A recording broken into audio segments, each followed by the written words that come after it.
We're here in Jackson, Michigan, having a chance to catch up with Rep. Elissa Slotkin, and you're on a listening tour throughout the state. What are you hearing?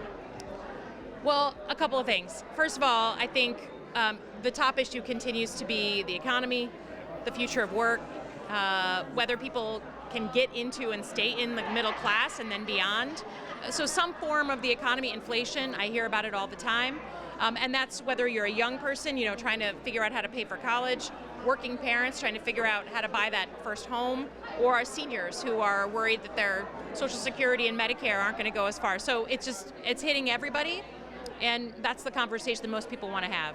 Your safe storage and firearm bill has passed the House but not the Senate. Will that be one of your main priorities if elected? The safe storage? Yes. Yeah, the safe storage law, we did pass some safe storage laws Sure. a year and a half ago, and I was the representative of Oxford, Michigan during that school shooting, and I think it felt right that parents who had literally bought a weapon on a Friday and the child used it to kill his classmates on a Tuesday, those parents were held accountable. And I think 99.99% of gun owners are responsible with their weapons and lock them up. But if you have kids, that is your obligation as an adult, and if not, you're going to be held liable if they commit a crime with it. Talk about healthcare in your ads. You talked about healthcare today and the cost. It seems to be getting quite a big message around the state. Are you really hearing from people that are feeling it? These real life stories?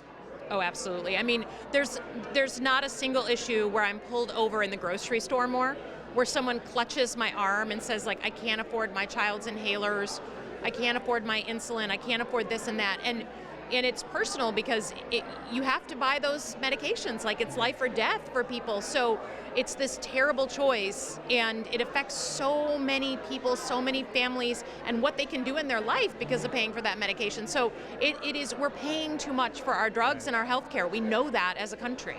If elected, what type of federal funding do you think you'll fight for our state?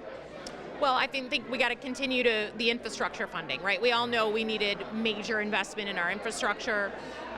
We passed the CHIPS Act, which is helping to, with 44 new factories being built around the state of Michigan right now, and that CHIPS Act helping with that.